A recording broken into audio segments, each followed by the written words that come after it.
Most of the time when I tell people how old he is, they can't believe it because he seems so youthful. I think it's helping to extend his life. He's a really relaxed, chill kitty. You know, he's not being stressed out. And he's getting really good care. That youthful-looking cat this artist with the noisy earrings in New York is talking about is her 19-year-old domestic shorthair named Putty. Like so many of us today, Putty's got arthritis and high blood pressure, and thus needs the occasional spot of veterinary care. And the vet that attends to Putty here in Fun City is a bit of an outlier these days. Not just because cats in New York are usually just left to fend off bodega rats on their own accord, but because this particular medical professional makes house calls. I think the part that's heroic is the driving part. Getting around New York City is incredibly difficult. We have to deal with presidents in town, water main breaks, parades. So there are all these external factors that make it difficult for me to plan how long it's going to take to get to a particular client's home. So that's one of the additional stresses on doing house calls. So our pet vet here is named Dr. Amy Attas, and for the past 32 years, she's been a full-time pet house call doctor with City Pets Vets, the house call vets. Now, the very concept of a doctor swinging by your house to dole out some care in the comfort of your living room seems about as quaintly old-fashioned as a delivery by the milkman, or the concept of a job that provides a pension instead of institutionalized gambling known as a 401k. But our New York pet vet told the Associated Press that when she left an Upper East Side animal hospital decades ago, some of her famous clients, like the dogs of Joan Rivers, wanted to keep using her services. So she started making house calls as a bit of a novelty, and well, it never quite stopped. As one does in New York, she started off by taking taxis and the subway. Even the pizza rat sprains its ankle every once in a while, you know. Though today, she's got a private car and driver that shuttles her around city traffic. And yeah, as City Pets Vets notes on its site, they can pretty much do anything a vet and a tech would do in a normal exam room aside from surgery.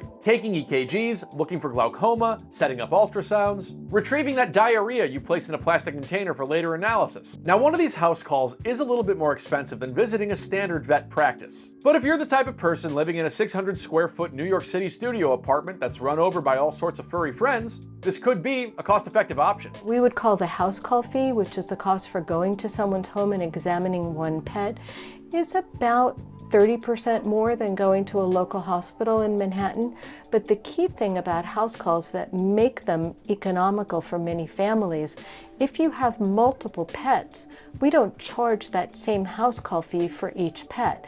The other pets are charged at what we call an additional pet fee, which is very much like what it would cost if you go to the regular animal hospital. A lot of it is out of pocket, but it's like a child. I mean, this is our family. If I had a child, I'd be sending her to school, I'd be taking care of her or him, but this is our child and we would do anything for our children. This woman's child facsimile is an 8-year-old white Maltese dog, and she doesn't seem to mind the expense of these monthly house calls. And these are our children, so it's worth the cost. It's worth every penny because they give us so much love in return that I don't even think about it. And when it comes to our teenage cat from earlier, it's the convenience of caring for a creature without having to shove them into a mobile jail and get them onto a moving train that could make a service like this seem pretty worthwhile. Putty is a perfect example of a patient who's ideal for house calls.